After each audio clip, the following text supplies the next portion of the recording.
Hi, thanks for joining us for the Family Plot, Gardening in the Mid-South. I'm Chris Cooper. When people go into the garden in the spring, they have lots of questions. Today, we will be answering some of them. It's the Q&A show next on the Family Plot, Gardening in the Mid-South. Production funding for the Family Plot, Gardening in the Mid-South is provided by the WKNO Production Fund, the WKNO Endowment Fund, and by viewers like you. Thank you.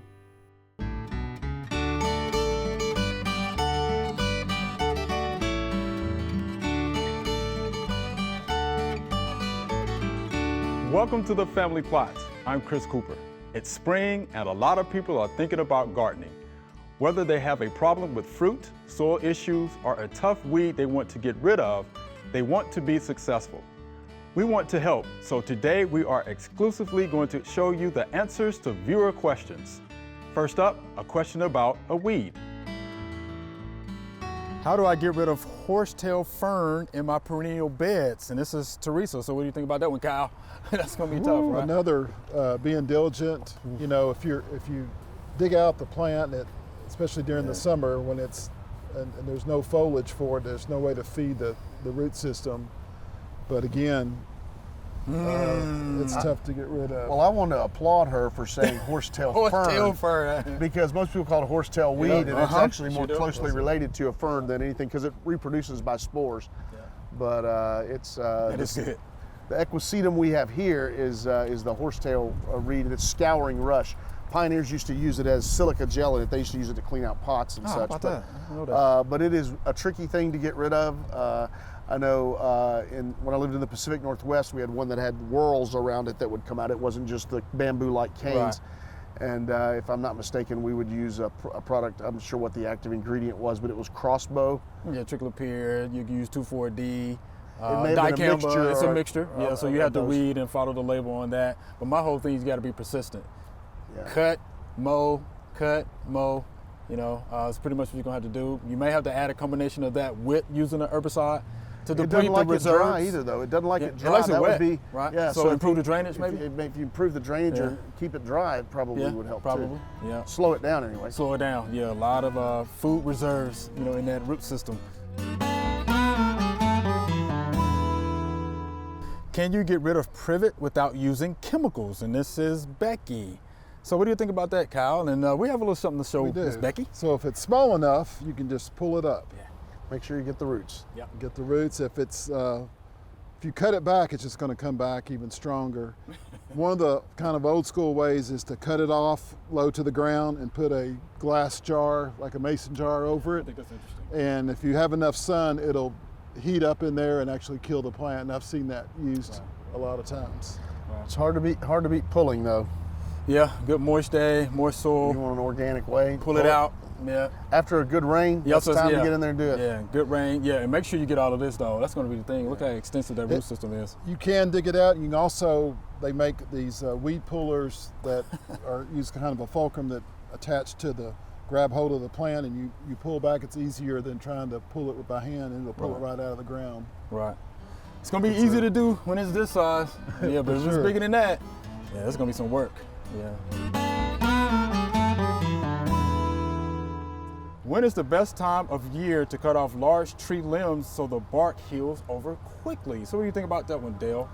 Well, I think dormant pruning is the best way to go. I know there's some things like some maples and some birches and things. If you cut them in the spring when the sap's rising, they'll bleed on you. But I think just dormant pruning is the way to go. So fall and winter's a great time. You can see the structure of the tree.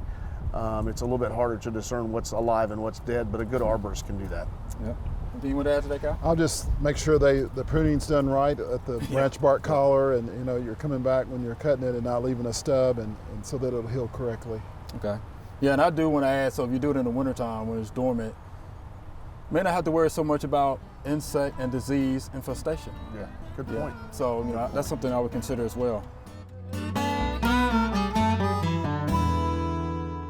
What disease is affecting my apricot tree and how can I treat it? And this is Michael from Northwest Indiana. So, Joellen, what did you think about that? It looks like there's lichens on it, but you know, why is there lichens on such a small tree? Is it in too much shade? Is it, you know, now the lichens themselves won't kill the tree, but they are a symptom of something wrong with the tree, I think. Definitely look like lichens to me, Mr. D. And when I think about lichens, I think about something that's decaying. Yeah. So that's You know, what I lichens think. have to have sunlight. You know, they have to have sunlight to survive. So the only way you have lichens is if you don't have leaves shading them out. Yeah. You know, I don't know whether, I'm not sure that's what it was. If it were, I do know that apricots are a stone fruit, and they're very similar to peaches and plums and have similar diseases to peaches and plums.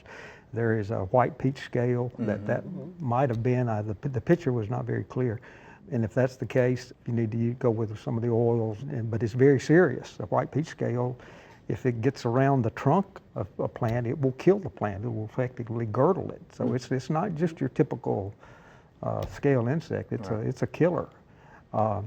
I guess I would encourage you to follow the stone fruit spray schedule in your area, and it will tell you when to spray and what to spray for the white peach scale, and if it's another problem.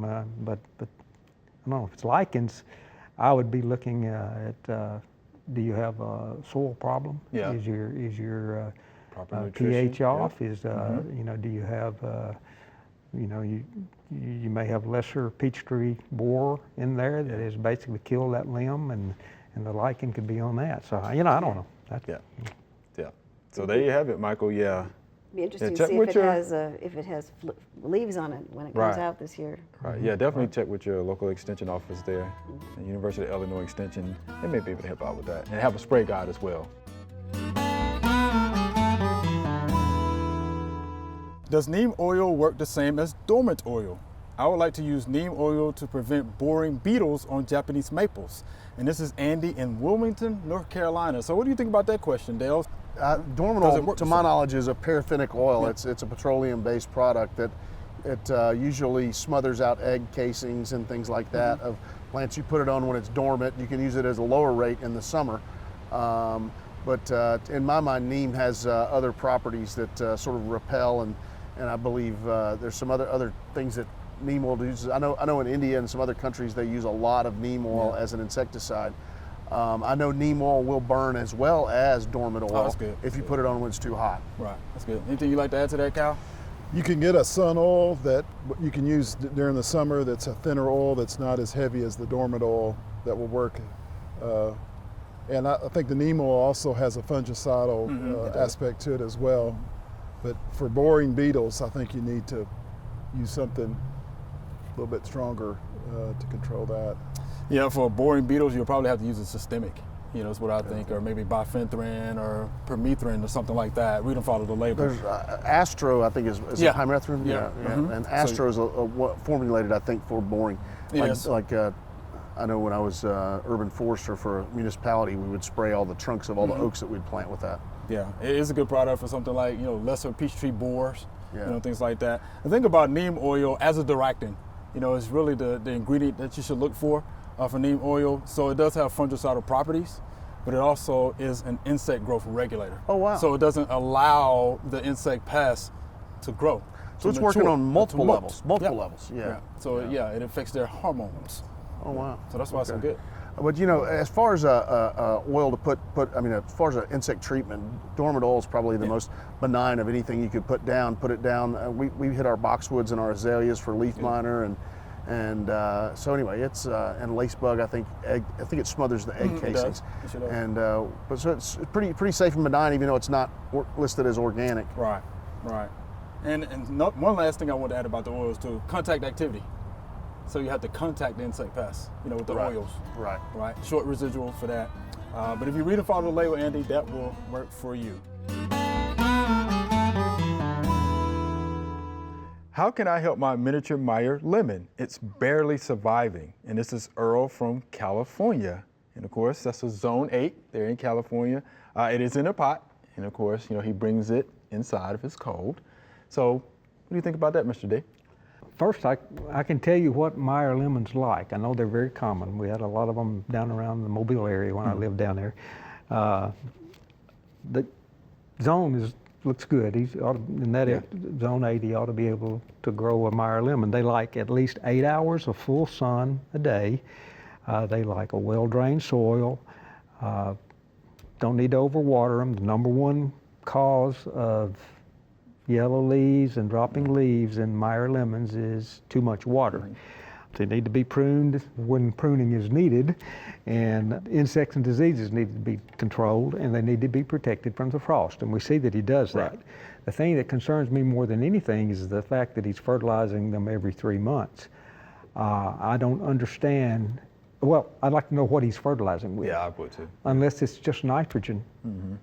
You know, I can understand that if he's not using slow release nitrogen, he does need to add nitrogen, you know, every month and a half, or 3 months is not too much. But if he's using a complete fertilizer that has phosphorus, especially phosphorus in it, then he probably has already built up extremely high levels of phosphorus, which can interfere with the uptake of other nutrients. So that's a question that I have now. Sure. If it's not a complete fertilizer, if it's just strictly nitrogen he's using that often, then you know, I don't know what the problem is. All right. Anything you'd like to add, Joel? And that might be why he's got iron chlorosis. Because if he's putting fertilizer down and it's off, or the pH is off, he may need to get a pH test done to see what kind of fertilizer he actually needs, and that might cure the iron chlorosis that I see on the bottom leaves with the green veins and the yellow leaves. It might be that the plant can't take up the right amount of fertilizer that he's already, you know, applying. Right. Because something is built up, if the pH is off, or there's too much phosphorus, or something is going on. Yeah. And No again, doubt. he's fertilizing every 3 months, so yeah, Yes. definitely something's building up. And we're talking about a pot. Yeah. You know, something that's in a pot. Yeah. Yeah. So it can make the difference. How do I protect my plants from cicadas? This year is predicted to be a big cicada year. What do you think about that, Dale? Well, around here in Memphis, we only have the annual cicadas, but I know in certain parts of the country they have those ones with the red eyes that are, and those are the periodical cicadas. And when those hatch, apparently it's like they're everywhere. Doing damage. But you know, I really didn't realize that cicadas were damaging to trees. How does that work? Yeah, so the female has an ovipositor. Of course, she loves young saplings. She'll cut a slit, and those young saplings lay her eggs in it. And of course, it causes flagging. Yeah. So when you see those, you know, leaves, you know, start to die and kind of just, you know, look almost like the shepherd crook. Yeah, so they call that flagging. Okay. 250, you know, type of, you know, tree species that, you know, cicadas will attack. Does it ever kill 'em? Dogwood, blackberries, blueberries, oaks. Does it kill them? No, it won't kill them. Yeah. It won't kill them. But probably in large numbers when you have those periodical Probably. cicadas, I imagine. Yeah, probably so. But you know what I would do? I would just, if you want to save those young saplings, a mesh cover, you know, just kind of cover them up, you know, or just don't plant during the time when they're supposed to be active. You know, wait till after they leave, then you plant your plant material. But yeah, I'll just cover it up. You know, make sure the holes are you know, are sized where they can't actually get in there. But outside of that, you know, not a major problem. Yeah. You know, for me, what do you think? Well, Like he said, we don't see a lot of that. Yeah. When it's ever so often.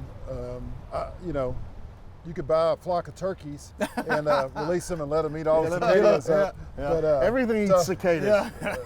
tough to get rid of them. Yeah. I think, like you said, and if you could get out and hand pull them, I've done that at a nursery before where we hand pulled them. But Have you ever seen a cicada killer? It's a big wasp. I have. I watched one on the south lawn one day actually catch a cicada in flight, seen it. take it to the ground, You know, drag it down. and then they sting them and they bring them to their nest and they lay their larvae on. Cicada killers are pretty cool, right? Yeah. They, you know, black and yellow. Yeah, they look dangerous. Yeah, You know, but have big they're really stingers. docile. I mean, I think they Yeah. probably pack a punch if they stung you, but, but and they don't want to. The female doesn't want to, of course. But yeah, they're pretty cool.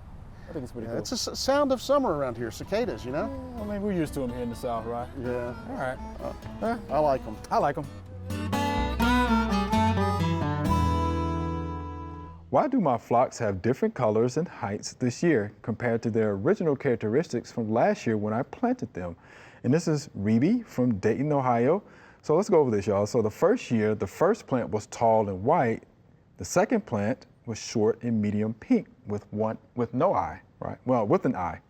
The second year, the first plant was shorter and light pink. The second plant was taller and light pink with no eye, okay? So, Joella, what do you think about that? Wow, it's an interesting question. It's an interesting question, and the first thing that I think about when it is changing like that is that they've cross-pollinated and some of the seeds have come up, and they are the different from the backgrounds of the parent plants of either one of those. But if it's actually the roots coming up from the same plant, that's a question that I have for them also.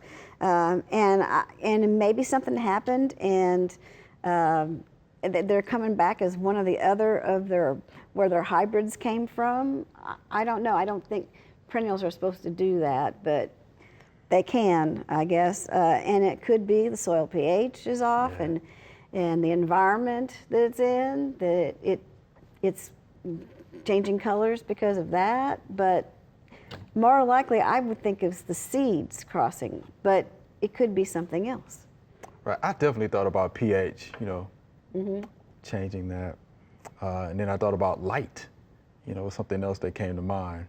But Mr. D, you had something that I thought was I did pretty interesting. a very specific search and using the different colors and all that, and I found a study, and I can't even remember where I found it. It's thanks to Google, but you could do the same thing and find it, I'm sure. But it was a pretty interesting research project that was done, and basically the conclusion was that that phlox has the ability to change colors. In some years, in the same year, it may be one shade early in the year and a different shade later in the year, and the thinking was that it had developed, it was to encourage pollination, and that certain colors attract insects at certain times of the year, and certain colors attract hummingbirds at certain times of the year. So to help attract pollinating insects and birds, that those colors might vary a little bit. That's very, very interesting. Then another thing that they did mention was that if they were hybrids, that it was not unusual for them to revert back to their parentage. And but one thing that backs up what you said, the cross-pollination, where we have colors that are in common, pink and white, and then light pink, which is a combination of pink and white, and all of that. So it sounds like the cross-pollination is probably more than likely what's going on here. But I'm just fascinated that we do that within a year. It's my thing, the time frame. Yeah. It's interesting to me. Yeah. And I wonder if it has to do with the heat too. Yeah. Could be. They would have been allowed. I mean, it's interesting. Yeah. Phlox. It is an interesting plant. Yeah. I recently acquired a small garden plot that had lain vacant for some time. I dug up the hard ground. I added 10-10-10 fertilizer, triple 10, preen, and I'm afraid too much peat moss to my new garden.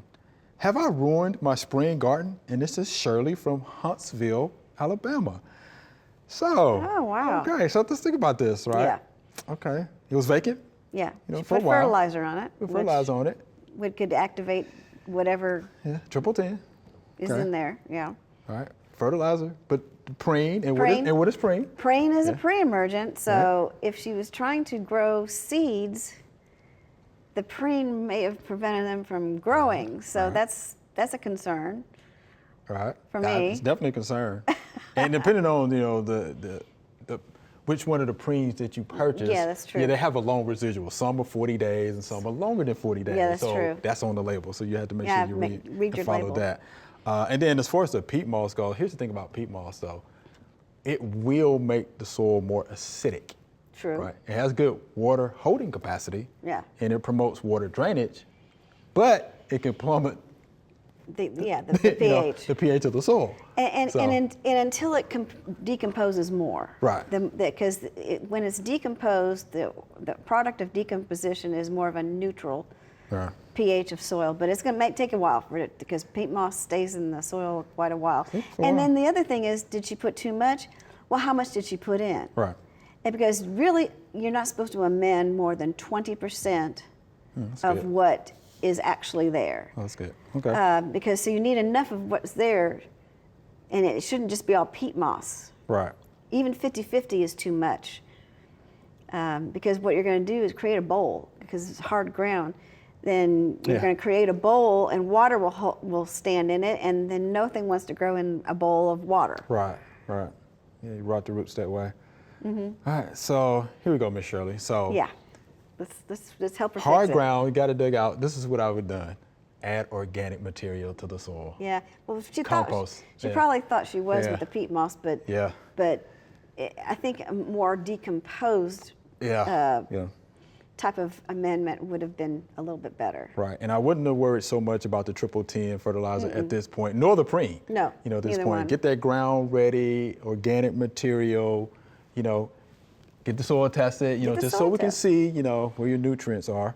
And then from there, let it rest and get it ready for spring. That's what I would have done. But just be patient, Miss Yeah. Shirley. It'll come around. It'll come around. It will, Yeah. and you know, amending something, I have done that to my yard, and it was too hot. The amendment was too hot, so just like the chips, Yeah. it's the product hasn't decomposed, so it's drawing nutrients and especially nitrogen from your plants or anything that you would plant in there. And that's what I had problems. And my garden got stunted, so what I did is said, you know what, I'm gonna put some more nitrogen on it, because I think by the process of what I've amended is taking nitrogen from my plants. Right. And sure enough, that's what it was. How about And that? they started greening up. I had to do a couple of applications of nitrogen, but after that, everything was fine.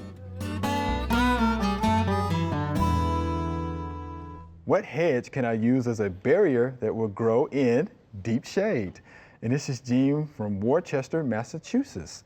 So, what do you think about that? Now, look, wants it to be used as a fence and, of course, to keep out the critters. So, that's going to be pretty tough, right? That's a tall order. It is. It is. I mean, So let's think about the zone, right? zone, yes. In Worcester, It's Massachusetts. Worcester. Maybe you can go to Extension and find some plants, you know, listed for his area. Right, because the zone is going to be 6A. It's you know, 6A. is The zone. first thing that I'm thinking of for, like, if he wants it evergreen, I would mix the hedge for one thing, because it'll do better. Because some things will do better than others, and if he finds that, he can add some more of those. All right. But I don't think it's ever going to keep out what he wants, because it's out there. But I mean, I'm thinking evergreen could be cypress, juniper, arborvitae, yews, hemlock, holly, boxwood, and rhododendrons. Deciduous, which lose their leaves, lilacs, hornbeams, Oh, how about that? Okay. Think forsythia, about that. viburnum, quince, and hawthorn. Some of those have thorns. Yeah. But the thing is, he's talking about deep shade. That probably Deep. concerns me more than anything, because nothing is going to bloom or do well in deep shade, no matter what it is. So I'm perplexed with the deep shade part. The deep shade part. Because no plants will, I mean, what do you think grows in the deep woods? Nothing. Yeah. You know, it's just leaf litter on the ground. So It's going to be a tough one. it's huh? going to be, and I'm afraid that he's going to have to plant them so close together, and they're going to be existing until maybe they decline because of the deep shade, unless he wants to, he wants to get the trees thin so some dappled light comes in. That would help. All right. But I mean, all of those things can be used, because even they use all those things for hedges. Right. And I would mix up the plants. I wouldn't make it all one Yeah, not type. a monoculture of the same Yeah. thing. So, Oh, but man. I don't think any of it's going to bloom if it's in deep shade. All right. I see Mr. D over there, so let's hear it, Mr. D. I've got an idea. You got an idea? I do have an idea. All right, let's hear it. I think the first thing you need to do is build a fence. Fences do very well in deep shade. Yes, they do. I would build a fence, and then on this side of the fence, so I would plant the shrubs you were talking about. Okay. Just exactly the way you described them. And that way you don't see the fence that much. All right, And all right. maybe. Maybe. But if you do see the fence, you still are keeping the critters out. Right. That's true. So Okay. I have a problem with critters. All right. So that would be my number one thing. And then the shrubs and all that is great. But as far as a hedge To keep out stuff. No. to keep out critters, I mean, hedges attract critters. You know, Well, that's called protection for those guys. Yeah. That's just not going to happen. So I'd say a combination here would solve your problem. Fence and shrubs. And shrubs. Fence and shrub. And if you could just have I one, like it. fence. Fence. All right. Remember, we love to hear from you. Send us an email or letter. The email address is questions@familyplotgarden.com. And the mailing address is Family Plot, 7151 Cherry Farms Road, Cordova, Tennessee, 38016. Or you can go online to familyplotgarden.com. That's all we have time for today. Thanks for sending in the questions. They keep us on our toes. If you want to find research-based information about your tough garden problem, head on over to familyplotgarden.com. We have well over 1,000 videos, and with each one, links to extension publications from all over the country. Thanks for watching. I'm Chris Cooper. Be sure to join us next week for the Family Plot Gardening in the Mid-South. Be safe.